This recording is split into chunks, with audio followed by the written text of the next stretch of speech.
In a world full of movie podcasts, here is one more. Welcome to Defend Your Movie with Sean Donnelly. The time has come again. The champion must stand. It can only be one of us. Victorious. So stand up and fight, my friend.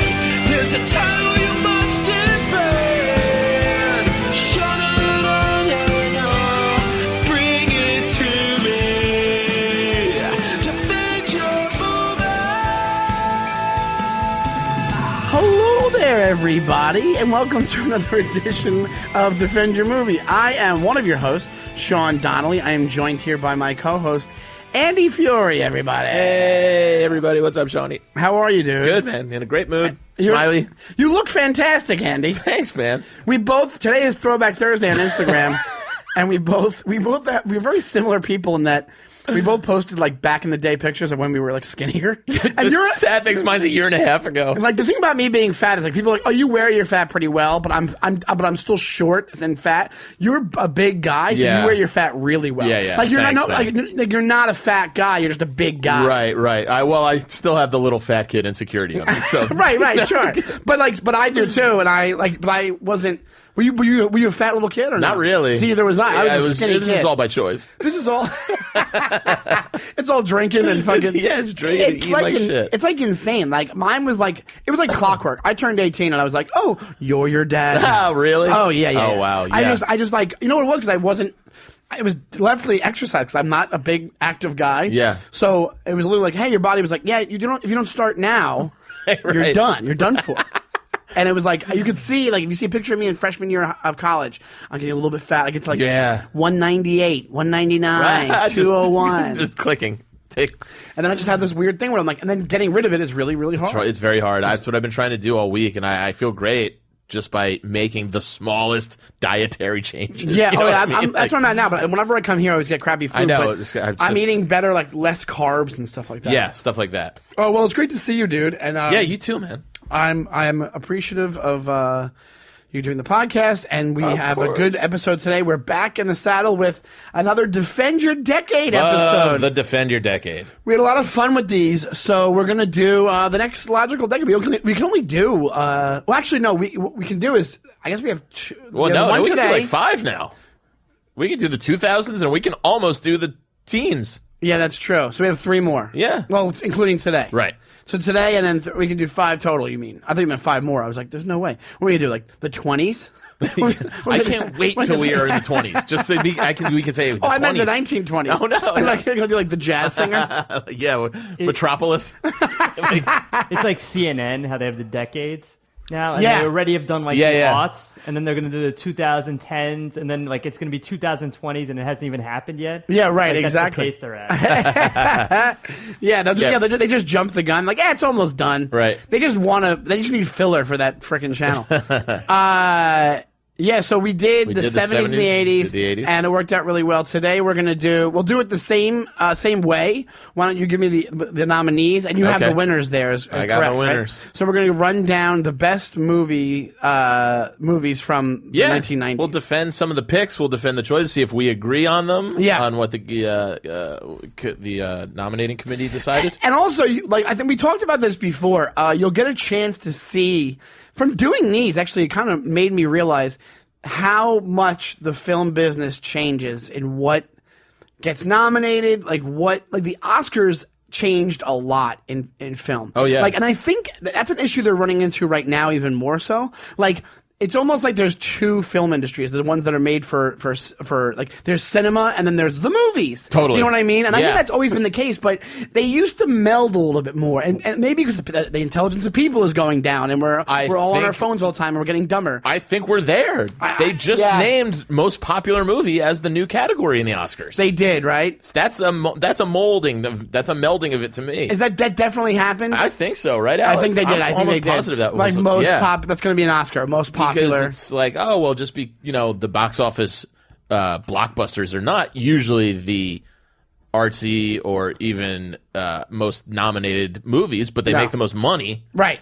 So there like should be some kind of awareness. Everybody has to have their way these days. Like, no, we need to be included too. Well, that's the thing. I think nobody was like, I feel like this was a discussion, but was there people like, do the people who go to see the big blockbusters, are they like, hey, we want to be included in the Oscars? Do they even care? Because it's almost like if you do that too much, the Oscars becomes the MTV Movie Awards. That's what I'm saying. You know what I mean? It's becoming little kid soccer. So everybody gets a ribbon. Yeah. Everybody gets a trophy. Yeah. Everybody gets a medal. Can't we just? I mean, that's the fun of a lot of this stuff.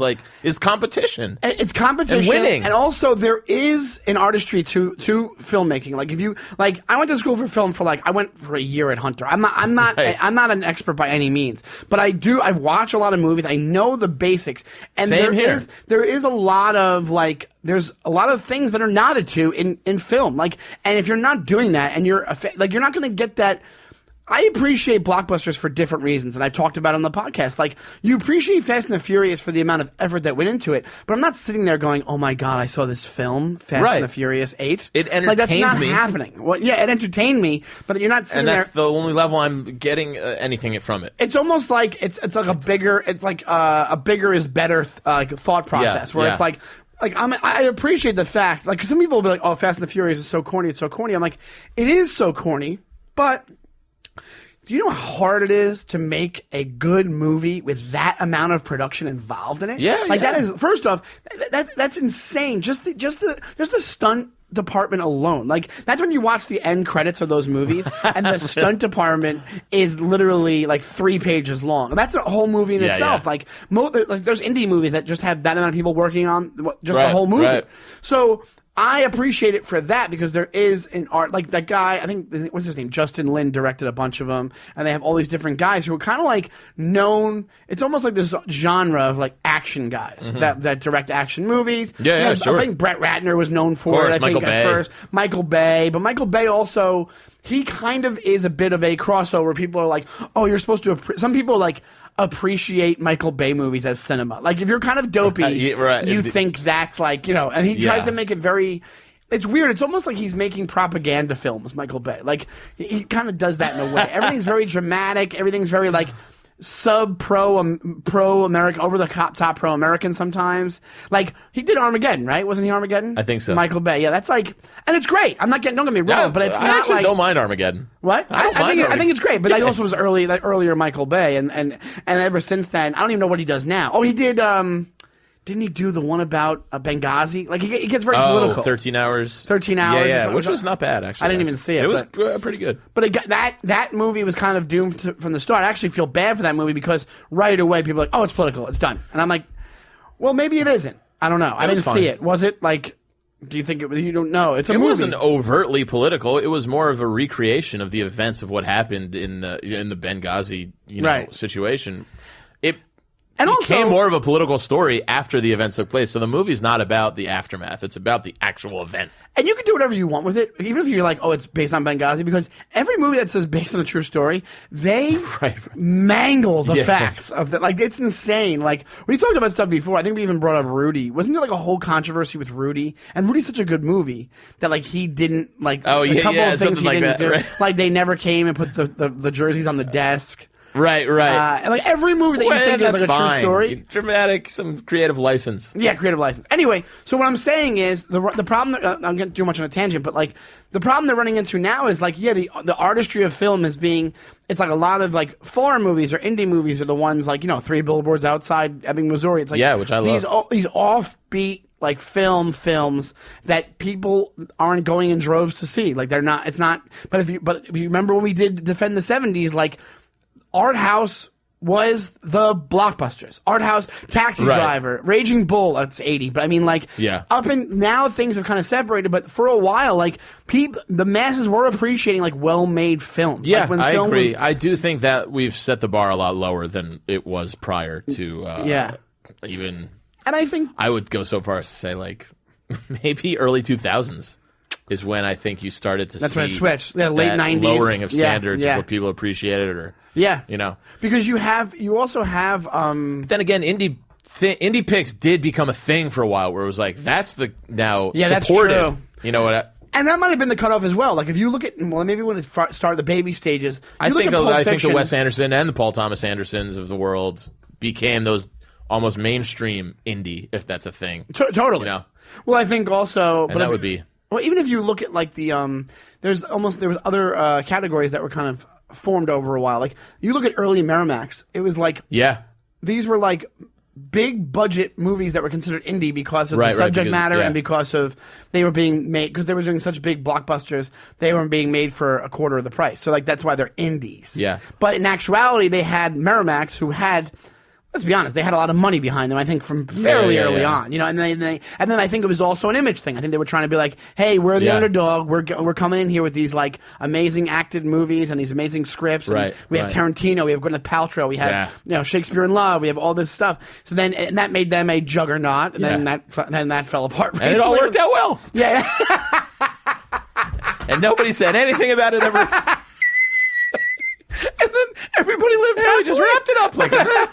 Everybody lived happily ever after. Nothing ever happened. No, but and that's that. And that's he's gone. He's gone. And then that's I love how a lifelong mobster didn't understand like that mafia code. Like he's like, what do you mean he's gone? Come on. Yeah, we had a problem. We had a problem, and he's gone, and that's it. And that's it.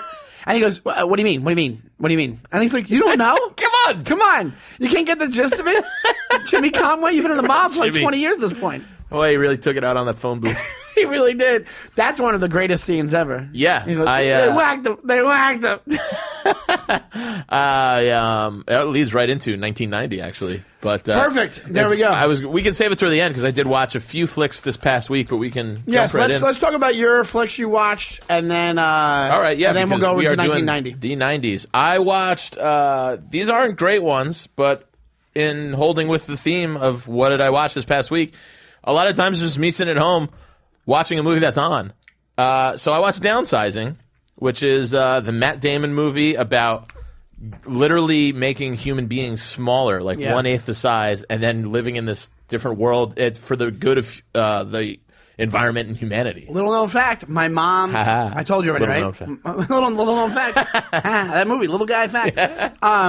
My mom cannot watch that. Like The Incredible Shrinking Woman and Honey, I Shrunk the Kids. Why? She can't watch it. She gets freaked out by it. What? Does she get freaked out by like ants? No, she just gets freaked out when you shrink down in humans. Shrinky Dinks, you never had him as a kid? No, never had him. But I don't even know what that would do. He's like a toy. G.I. Joe? It has to be like the movie, the idea of like little people running around. That's hilarious. And like, little people in real life, I don't think she'd care. I don't know how many she's run into, but for my mom, it's bridges. She's got that weird phobia of bridges. Really? Like driving in a car over a bridge, she like does she hold on? Yeah. Like she's like a roller coaster. Really? Yeah, it was fun to fuck with her. And when you just drive real slow, I start cruising. Did she freak out? Oh my god! Classic mom reactions. We would mess with my mom too because we'd be like when the commercial for Honey, I Shrunk the Kids would come on, she'd be like, "Oh, I can't," and she would cover her eyes. And we'd be like, "All right, it's done," and it wasn't done. She'd be like, "Oh, you son of a gun!" Yeah. I did that thing where I would turn the wheel, but I wouldn't actually turn it. Just do the phony hands. So Downsizing. I was actually curious. How was it? Meh. Really? Didn't love it. It was very.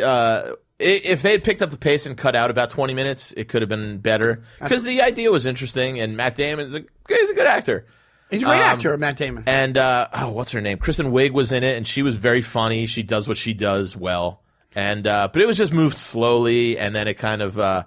It had a nice resolve, I'll say that. It had a nice ending that I didn't see coming. Oh, okay. But I don't know if it was... Like, is it worth for me to check out? You could. If it's on, I wouldn't go to lengths to watch it. Yeah. It doesn't pass the flip test. It's just if it's on. Does not pass the flip test. So that's what we have now. If it's on and you haven't seen it, should I watch it? That's a test. And also, if I've already seen it, do I go back to it? Do I flip back to it? That's the true flip test. Whoa, weird. Yeah, my mom just called. And I have one more, which...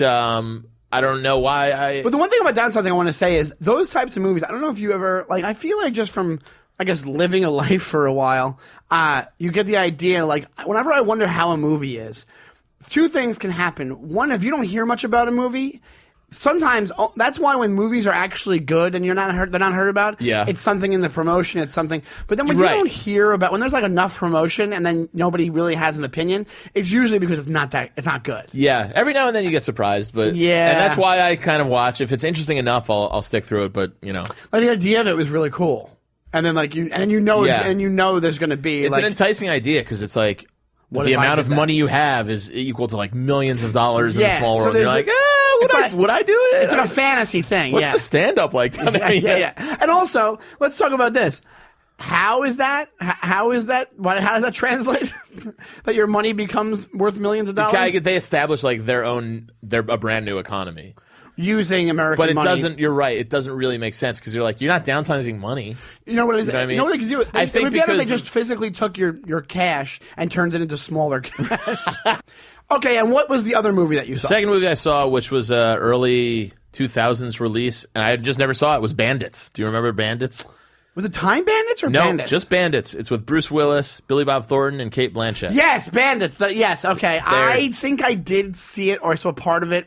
And that's another one where, wow, that's very obscure. Yeah. That's one that goes away. And yep. It's like great cast, cool plot. You would think they're two bank robbers, and then they have a very precise way. They're called the sleepover bandits because they like get to know they only hit like family-run banks, so they like get to know the bank owners, and then they just take them by surprise.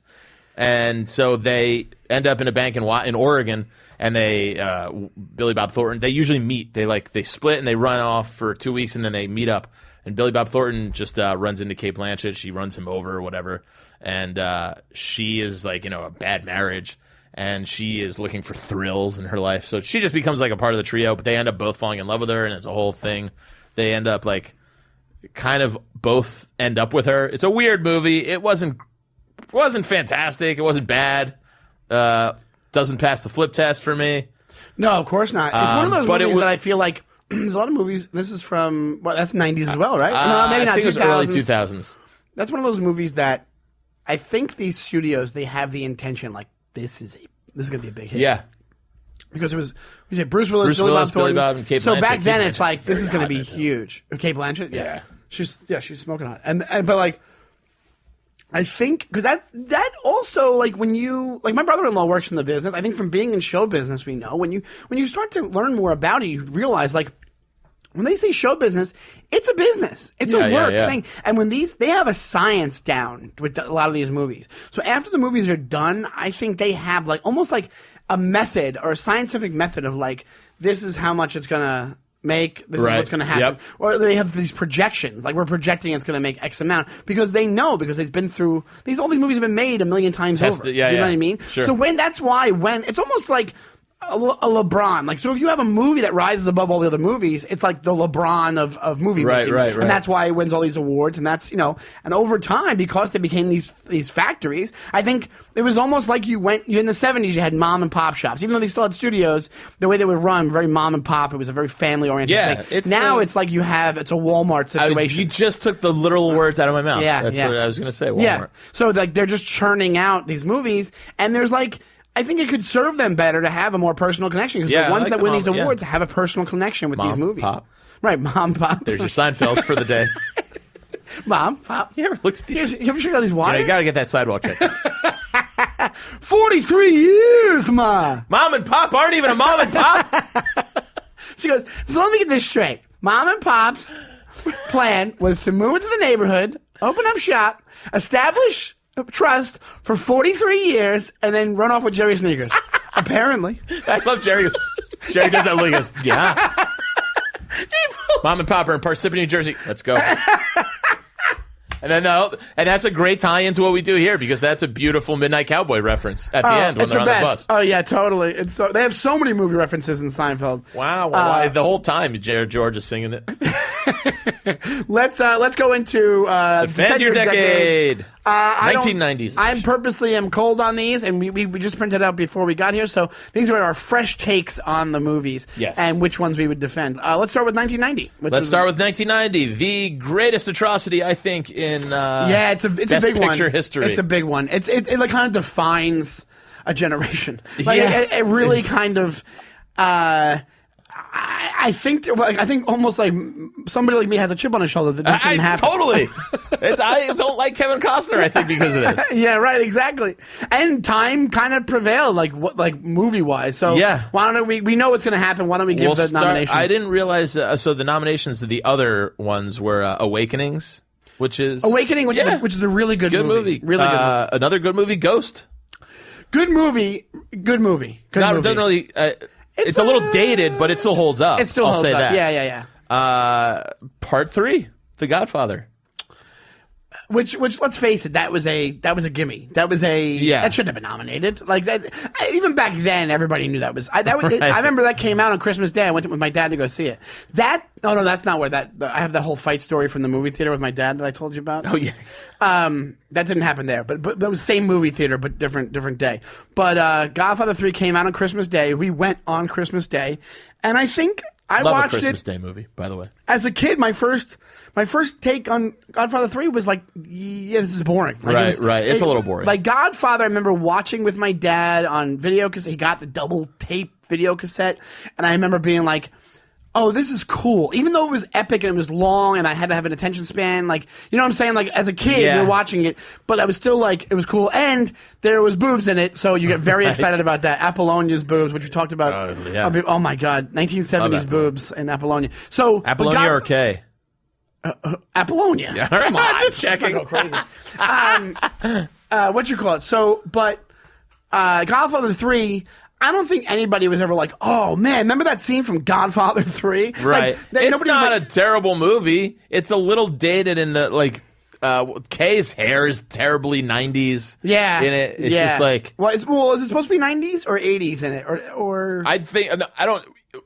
No matter which era it's supposed to be from, it's just like... 90s. It looks like what your idea of what the clothing and fashion and hair sets in the 90s was. And then also it was like you had that nepotism factor where it was like in Hollywood nepotism where they were like, yeah, we're just going to nominate you because we have to. Like they almost had to. You know what I'm saying? I mean, it's, of course, the biggest nepotism is Sophia. Sophia, yeah. And amazing director, terrible actress. Right. But also when she was a kid. I so do maybe love her movies. Her movies are great. Yeah, Virgin Suicides, Lost in Translation. Lost in Translation is a great movie. So is Virgin Suicides. Yeah. It's a really good movie. One of my favorite movies. But she might be responsible for one of the worst acted scenes in the history where she gets killed. She gets shot. She goes, Dad, and then just drops to her And that knees. was the best one they got. You know what I mean? Imagine being on that set. Right. And just be like, all right, Sophia. Let's go again. Okay. Reset. Take 43. Yeah, I know, sweetie, but we just get, Yeah, here's the thing. You just got shot, and you're looking into your father's eyes. Okay, ready? Action. Dad. No, not me. Don't look at me. No, you're not asking him for the car keys. You're not, it's not actually me. You're not looking at me. Don't look at me. I'm the director. No. Don't think of me as dad right now. Yeah.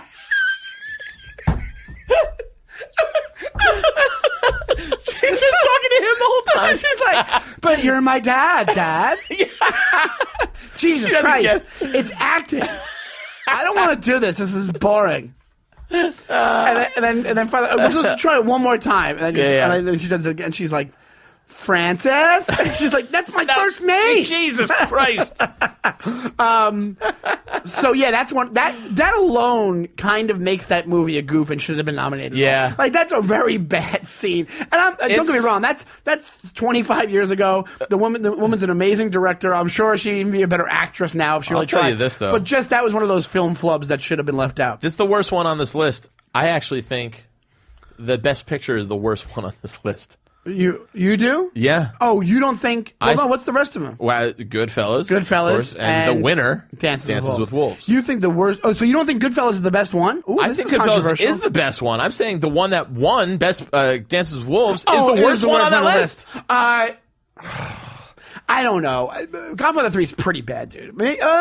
But there's you're right. For me, it was that whole just there's no dialogue for. It's like if you're gonna do that. Do it right, and it was just...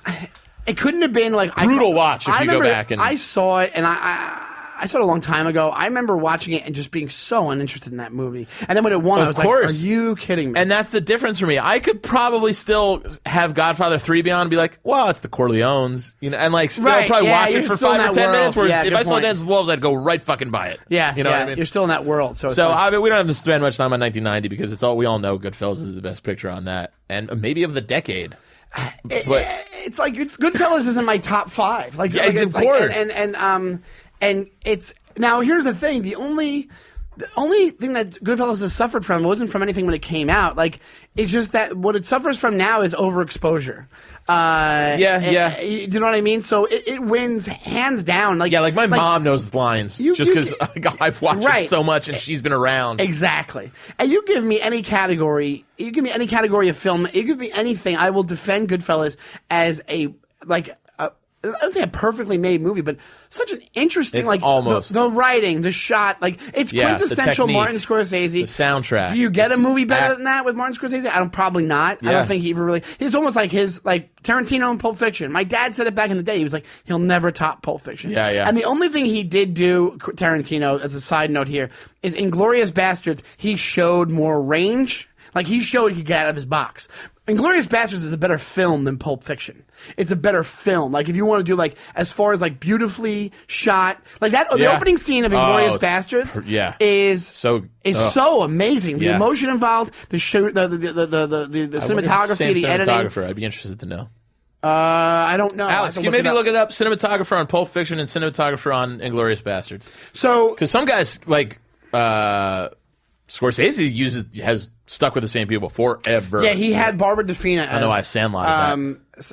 Tarantino had Sally Menke, I think her name was. The editor. She died. Editor, yeah. And then Barbara DeFina was Scorsese's, and I think she died as well. Yeah, I think you're right. But they were both like well-known names because of how great. Like the editor, and that's another thing I realized later in life is that how much the editor matters. Like, just from hearing the whole story about, not True Blood, what's it called, that show, True Detective. Or True Detective, or you heard about that. Like, I remember hearing a rumor about that show that they just filmed a bunch of stuff, and the reason it's such a good show is because of the editing of the show. Yeah, They took the footage down. So it's a very, all right, let's go to 92 because we're 91. 91, I'm sorry. Great year. Good year. For Best Picture, I think. The nominees, The Prince of Tides, which is, we all know what it is. Yeah, you know? I could not care less. Also, I'm like 13 at this point. Right. No, 91, I was like 13. Beauty and the Beast, which I believe is, maybe not, I don't know if it's still the only animated picture to be nominated for Best Picture. I'm not up to date with all the recent animation stuff. Did Who Framed Roger Rabbit get nominated? I don't think so. It didn't, right? No, because that would be in, oh no, that was 80. No, also because... Fantasia might have. Oh, you're right. Okay. I'm not sure though. I don't know. All right. Bugsy. Also overrated. Yeah, I agree. Overrated mob movie. JFK.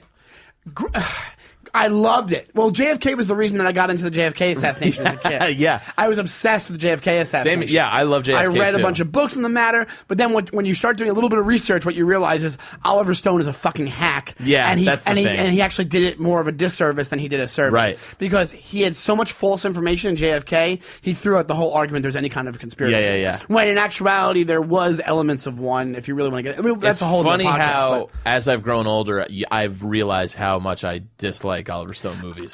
Same here. Whereas when I was a kid, so not a fan. I loved The Doors. Yeah. I loved, Yeah. you can name any of them, but Born on the 4th of July. Born on the 4th of July I've watched not long ago, and it's a good story, but you're like, oh, this is an Oliver Stone movie. Yeah, you can tell right away.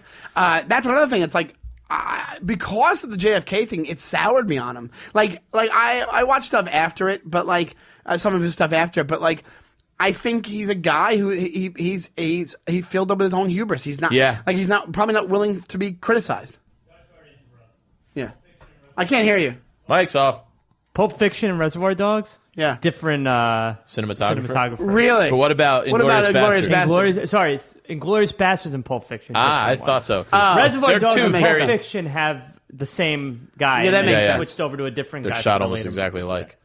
That makes sense. Inglourious Basterds is beautifully shot. The whole thing is like even the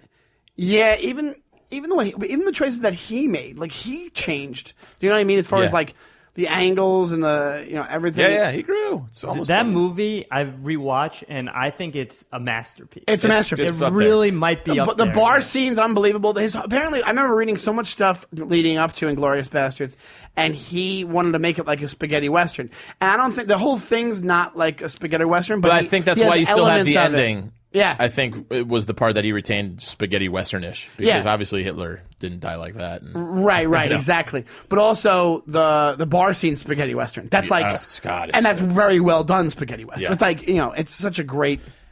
It's also like. It's like revenge porn. You know what I'm saying? Yeah. Like, when you loved to scalp Nazis back in the time. Totally. The unapologetic Nazis. Great. You know what I'm saying? Or actually, to be honest, they're kind of, I like the fact that he made them a little bit vulnerable in it. Like, when the bastards show up, they don't make the Nazis like assholes. They kind of make them like they do make them victims a little bit. Anyway. If you haven't seen Inglourious Bastards, which I'm guessing you have, you should check it out. 91, we didn't. Okay, so the best picture. Do you know it off the top of your head? Beauty and the Beast. What else? Bugsy, JFK. Bugsy won. The Prince of Tides. Oh. I didn't give you that. No. Oh, sorry. And what else? And Silence of the Lambs. In my top 5. Not Bugsy. What was one you said? Silence of the Lambs. Silence of the Lambs won? Oh, that's right. Right, won everything. Yeah, you're right. That's the right. last movie to win all 5 majors. Oh, really? Across the board. Actor, actress, screenplay, director, picture. That's a great movie. So good. It's like one of those things where... That's a absolute flip test for me. I'm stuck. It's such a great movie, and it's not I don't like scary stuff, and it's still a great movie. Yeah, it's just... It's it freaky. Picks everything it's I really love. freaky. It's like a little... Yeah, like good murder, good... You know who I love is the guy who plays Buffalo Bill. You know his whole story? Ted... Jane Gum. What's his name? Ted... Not Ted Knight. His name's Ted... No, it's not Ted Knight. Ted something else. Ted Knight's... Danny. Caddyshack. It puts the lotion in the basket. Ted Knight doing Jane Gum's or it gets the hose again. Oh, it's easy. It's like him, but with the basket going, it's easy to grin when your ship comes in. Would you fuck me? I'd fuck me. Muriel, I'd Danny, fuck me. how'd you like to fuck me? Monroe, get in the basket.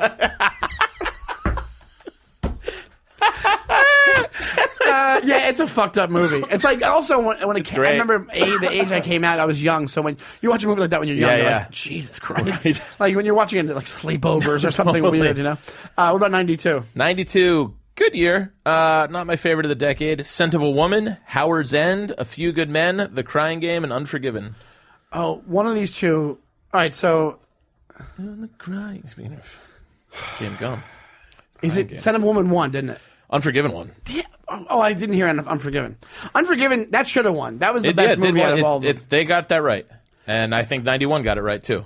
Unforgiven, I'm so much more into Westerns now than I was back in the day. Yeah.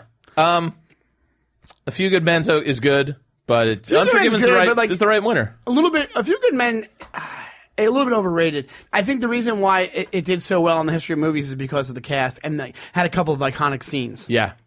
Here's a tough year. Actually, if you look online, you should check out these things like script to screen or something it's called, where they will go along the script as they're playing the scene above it, so it shows. I've how seen that before. It's cool. I was in Montreal. I was at JFL like 2 years ago, and a lot of their TV shows are like that. Really? They just show it. There's one channel. I got sucked in. Because they were showing the script to screen of like TV shows. I couldn't turn it off. It's so much fun to watch. Great. Because you see where they skip whole chunks of dialogue. Yeah. And that's probably either editing choice or they change a word here and there or the way they say it. Really it's like cool. Really cool. Yeah. We got to move here. So 93, good year again. In the Name of the Father, The Piano, The Remains of the Day, Schindler's List, and The Fugitive. Schindler's List won. Schindler's List won.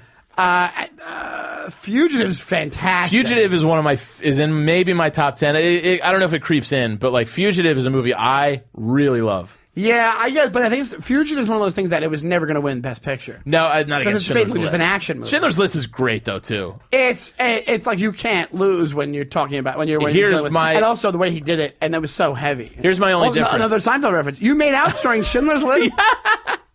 You were necking. Here's my difference between those two.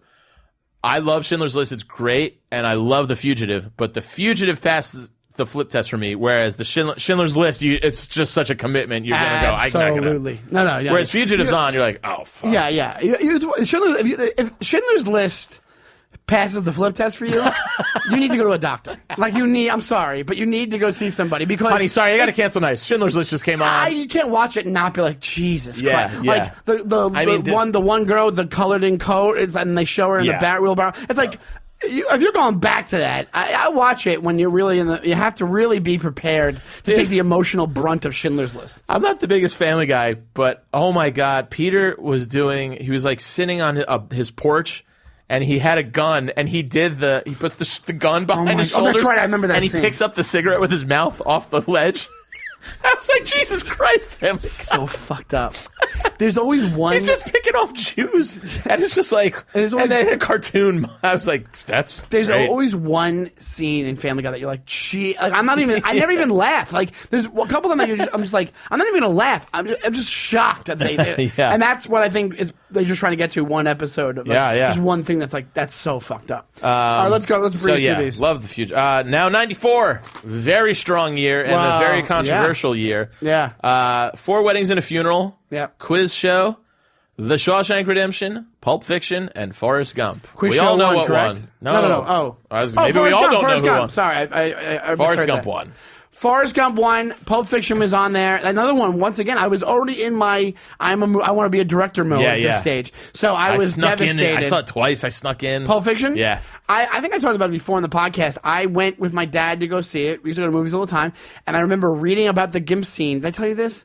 I read about it in an article about the movie like the day before. And Newsday's Parade magazine had like an interview about You read Pulp Parade? Fiction. And they talked about it. And I was like, I was like a teenager. Yeah, but 94, I didn't 15. know what that was, but I knew it was something fucked up. So Yeah. I remember on the way there being nervous with my dad because I'm like, Right. I'm going to be in Especially, this. it's weird watching it with a parent. Yeah, You know it what I is. mean? Watching the GIMP scene. You think a sex scene is bad? Watch the GIMP scene with your dad in the He's chair just next to you. doing the Yeah. Oh, it's so on his fucked. head. Yeah. But it's such a great movie, and it should have. And I think, you know what you have now? You have those are still both of them are head to head as far as like being played, as far as people talking about them, as far as iconic things. Like, what's a better movie? What's a more interesting movie? Pulp Fiction. Like, of course. Like Forrest Gump is more traditional. Like, Well, I mean, you forget Shawshank's in there too. I mean, to harken back to last week's episode. last week, right? Exactly. Shawshank. Let's be honest. The other two weren't in there. Shawshank would have won. Absolutely. You could make the case that Shawshank should have won that year. Like, as far as classic movie making goes. I also think Hanks and Tom, just being Tom Hanks, if it was another actor, Forrest Gump would not have won. I think you're absolutely correct. I think that happens a lot, and I think, like we said before, I think Few Good Men, the cast. When you have these big, especially in the time we're forgetting now. I think sometimes if you're kind of realizing now, like. We're in the time now where the movies are going digital right away. Movies are. Right. I'm watching one today just goes straight to digital. Like, so you forget, or I forget. I shouldn't assign this to people, but like you forget that like the Jack Nicholson or Tom Cruise or Tom Hanks, movie star power back then was like you were a god because you also didn't have them tweeting. You just had them. Yeah. All you knew of them was from like going on Jay Leno and you were like, oh, that was so much fun, and you couldn't rewatch that. Yeah. You're like, I'm gonna sit and watch them on this because I'm a huge fan. Like there was more mystique involved, so they were like a bigger deal than they are now. Yeah. Now they're just like, oh yeah, he retweeted a tweet I did. You know what I'm saying? Like. Right. You just kind of whatever. So I think Good year, strong year. It's a really strong year, and I think both of our favorites are Pulp Fiction. I think Pulp Fiction should have won. I actually think now Pulp Fiction is the strongest of all those three, and I think again going back to 1990, not the worst picture, but the worst out of those three. Not the worst because I love Forrest Gump. What? But I think Shawshank and Pulp Fiction are better movies. Or maybe it's just personal. That's just subjective personal taste. I think it's personal taste, but it's also I think you're right, and I think if you want to talk about interesting and pushing the envelope and being unique, like Pulp Fiction across the board wins. Like the other two are very traditional. I remember stories. being so fascinated with Pulp Fiction, being like, I've never seen anything like that. The connecting stories, but out of order. Yeah. I was just in love with it immediately. You know? Yeah. No, I think if it was now, the other ones wouldn't have been like Pulp Fiction would have won if it was now. I was watching. I don't know if you saw it. I tweeted the other day. I was like, I just watched the Butch going to get his watch scene. Yeah, and then I just love Marcel Wallace the way he says, "I'll be damned." He goes, he says, "I'll be damned." Is that what he? I'll be. Oh, he does say motherfucker. Yeah. I'll be damned. And I was standing for the rest of the day. I was just like, "Oh, my flight's on time. I'll be damned." That's one of the Ving greatest Rhames scenes. is so good. Everybody's great in that, but. All right, we got a motor here. Yeah, let's do it. Okay, we'll go. 95 is a good year. I'll say a little bit of controversy because I like one of the other nominees better than the winner. So you have Apollo 13, Babe, Il Postino, Braveheart, Sense and Sensibility. I can't even guess what wins. Oh, come on. Is Braveheart wins? Braveheart's the winner. Yeah. I'm like, because I don't even remember like hearing what people think was going to win when I'm like at the time. Do you still think that holds up? Braveheart, I'm going to get, people love this movie, but I don't think it's the greatest. I don't love it as much as other people. I like Apollo 13 better. Really? Yeah. Apollo 13 passes my flip test. Really? Yeah, I love it. When's the last time you rewatch it? It's really strong. I saw it a long time ago. Again, Tom Hanks, you got grid star power in there. Bill Paxton, R.I.P.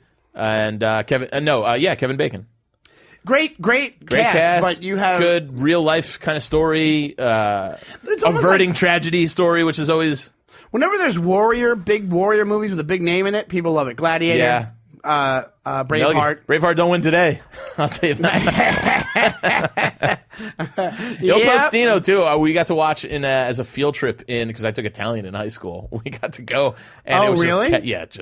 I went to an all boys high school. It was just chaos. Oh, that's funny. 16. So you think but are you strong enough in your mind where you think? Yeah, I think Apollo 13 is a better picture. You think it should have won? Knowing how you think it was the kind of Academy boring, works, a little bit boring? No, I think it's great. All right. But I understand why Braveheart won. But all right, what's the next one? 96. 96. The year I graduated high school, baby. Another Seinfeld. Shine, Secrets and Lies, Jerry Maguire, The English Patient, and Fargo. The English Patient won. The English Patient won. Which this is actually controversial as well. Oh, there we go. Another Seinfeld. Elaine just hates this movie. What's she like? Just die already. She says English Patient. I think isn't this a widely known thing? They messed up and it's not that good of a movie. I never saw it. I mean, Fargo is so far superior to The English Patient. Fargo. It's in my top 10. It's in my top 10. And Fargo might be a perfect movie. It is eclipsed the other Coen Brothers movies as my number one. Yeah. Honestly, with it's the best Raising thing Arizona behind it, and then Lebowski, I think. Yeah. Oh, no. And then Miller's it's Crossing the best. is in there. I mean, Jesus Christ. But as far as, it's such a good movie. It's so perfect. She won. Frances McDormand won Best Actress. But, I mean, from start to finish, just their style, the beauty of their cinematography and their shots, their writing and their acting, everything is top-notch with their movies. Yeah. Everything. And that's why we talked about it once. We did a Coen Brothers episode on the podcast. But that wasn't me and you. That was we had a guest in, and we talked about what's the best Coen Brothers movie. And I think when we boiled it down, Fargo won. We knew it was going to win, but you can't you can't beat them when it comes to their track record is amazing. I know. As far as them making quality, well-made movies that and the way that they shoot, like you just said, like when I was talking about Inglourious Bastards, stuff like that, looking at it, is just so. No Country for Old Men is in my top 3. Fargo's in my top 10. No Country for Old Men's in my top 3. You just look at the shots on that movie. That's what's so great about them. It's because we're in a time where everything's so fast, and they're making interesting, slowly shot movies. Can I tell you an analogy I like to make with the Coen Brothers? Sure. I think why. Obviously, you don't have to be a comic to appreciate, but I think why so many comics appreciate because. The way they work is a lot like a comic, where it's if you can slow yourself down and live in the moment, it's almost like you're living in the moment on stage. Yes. And another thing with that, they'll do callbacks and stuff, and things will be cyclical, which is what I Big Lebowski. Before I even did comedy, I appreciated when I'd watch stand up and there'd be a callback. I'd always be from before. You know what I mean? Remember when he said that? Yeah. So, and I love that, and I try and write like that. You know what I mean? It's just such. It's hard to deny those guys. You can. They're just amazing, and so I think you're right. I think Fargo should have won, hands down. Still to this day, holds up. Flip test. That's absolutely that's a flip test staple right there. God. Yeah, I'd watch it right now. 97, my friend. 97, 98. We'll see what we think. 97. You have L.A. Confidential, Titanic, As Good as It Gets, The Full Monty, and Good Will Hunting. Wow, another great year. Yeah, maybe good year, maybe but- I'm wrong about this whole it changing over in this. The 90s are a good 90s decade, are really good. They might be better than the 80s as far as like nominees go. Yeah. Good Will Hunting, I love. Titanic won, correct? I definitely think it's a better decade. 80s 90s was more like, we went over 80s, but it's Yeah, I like, 90s has more, it's like the 70s. Even the nominees that didn't win are great movies. Yeah. Well, Good Will Hunting but has its flaws once you've watched it a million times, but like still, it's a first screenplay, and they did win, Affleck and Matt Damon. But there you go. You want to talk about like optics? Like apparently that was all kind of not set up. Not set up for them to win. I'm not saying they won like falsely. They won, but apparently from what I heard, and this is a rumor, I don't know if this is true.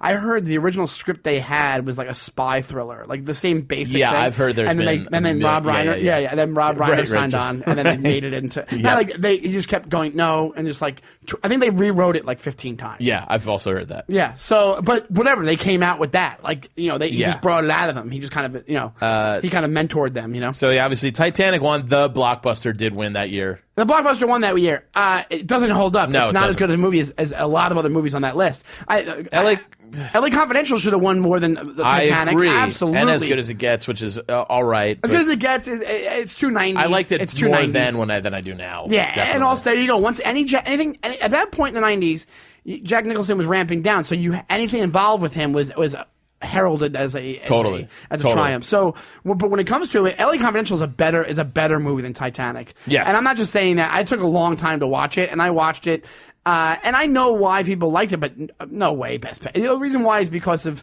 It's almost like they nominated it because I was talking about the same reasons that I was talking about Fast and the Furious before. Yeah. Because the amount of work it went in to do all these special effects for that, and like to have such a quality movie that also had such blockbuster appeal. There you go. That's great. Totally. But it's not as good as Good Will Hunting. It's not as good as a couple of those. All right. So I agree. We're in agreement on 97. 98, I'll save my thoughts for after I read you the nominees. But the year of 1998 in movies was Elizabeth, Life is Beautiful, Shakespeare in Love, Saving Private Ryan, and The Thin Red Line.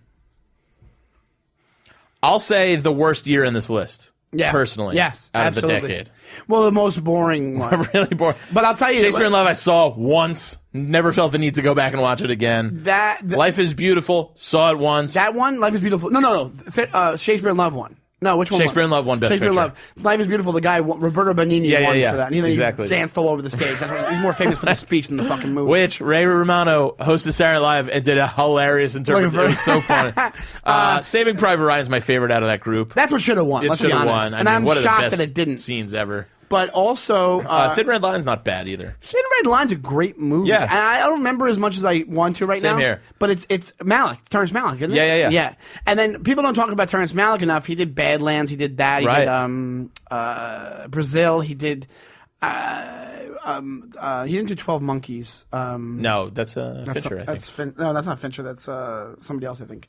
Anyway, 12 Monkeys are great. We should talk about that. Great sometime. movie. But I would say out of those, I'll tell you all those other movies. Logic, yeah. Saving Private Ryan should have won. Totally. That one. That's my opinion.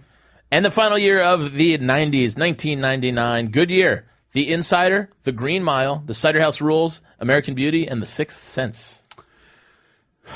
And Green Mile won? No. The first one you said. Nope. No, which one won? First one I said was Cider The House Insider. Rules won. No, which one? I think You're eventually going to get it. American Beauty. Oh, that's right. Yeah. And now there's a huge backlash. Not just because of Spacey. Before Spacey's shit came out. The other? There's a whole internet thing about how it doesn't hold up and it's a shitty movie. I think it does. I think it does too. I was in love with that movie when it came out. Yep. I was a sophomore in college. You know what happens now that with the culture that we have now? People love, like, even today there was and I love The Onion. There's an article in The Onion that's like, new Beatles box set being released with 172 songs about how they just want to hold your hand. And I'm like, you know what? Fuck you guys. Like you, that was 70 years ago, like, or whatever it was. Like, what is it? Yeah, at this point, like 60 years ago? Almost. Yeah. Almost 60 years ago. So it's like, shut up. Like, why? You're saying what they really wanted to fuck? Like, yeah, of course. Like, yeah, they had a pop, and then they've. Of course, yeah. Yeah, but you know what I mean? Don't need to, and also, and they were teens, whatever. Right. Anyway, it's just like annoying to me. And also, have you seen Paul McCartney? He wanted to hold their hand, okay? Right. You know, have you seen him in an interview? He's not John Lennon.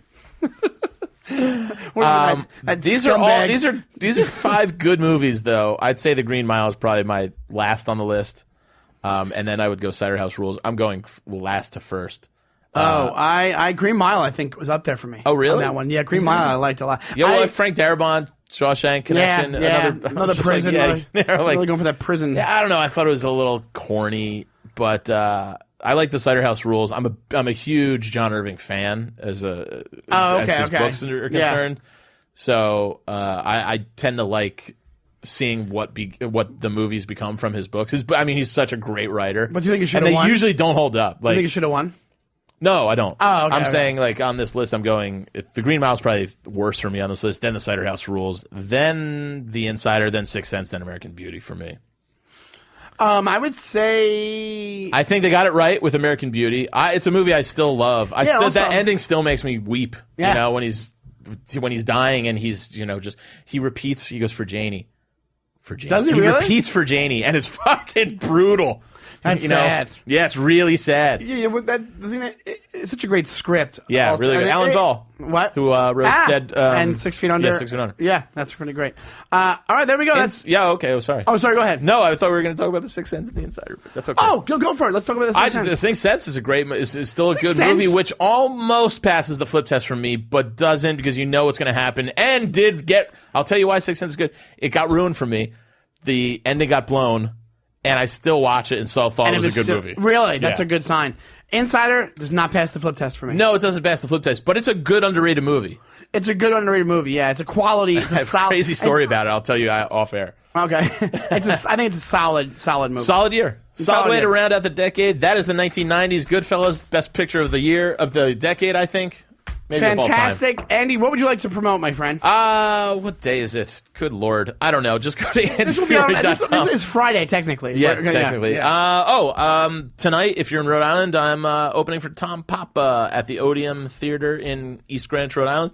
Tomorrow night, I'll be back in New York on Long Island at the West Hampton Beach Performing Arts Center, again with Papa. If you're in those areas, go to the show. Andy is fucking hilarious, and so is Tom Papa. Tom's great. If you haven't seen Tom Papa, the guy is like...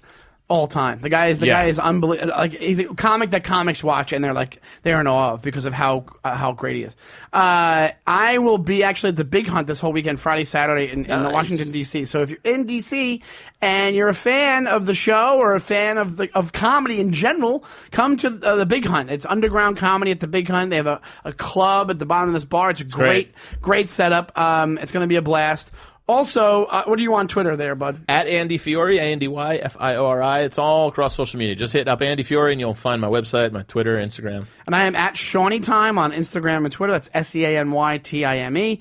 And we are at Showbiz Studios with our friend Alex. That's showbizstudios.com. They have a YouTube page. They also have an iTunes page that can give you a list of all the great Showbiz Studios podcasts you can check out. A lot of our friends have shows on this network. It's hilarious. Go download, subscribe. Also, on the podcast, subscribe, rate, and review the podcast. Tell your friends about it. We're trying to, get the word out there about the podcast. So let people know and share it online. Yes, sir. And we have the live show, October 17th. Oh, my God. How did I not? At 8:30 p.m. Yes. And at the Fat Black Pussycat Lounge in the Comedy Cellar. Absolutely. So come, if you're a fan of the podcast, come check it out. October 17th, the Fat Black Pussycat, West 3rd Street, on the corner, West 3rd Street and 6th Avenue in Manhattan. That is the show. Thank you. We love you. And next week, we will have another episode, and we hope to see you then. Bye-bye.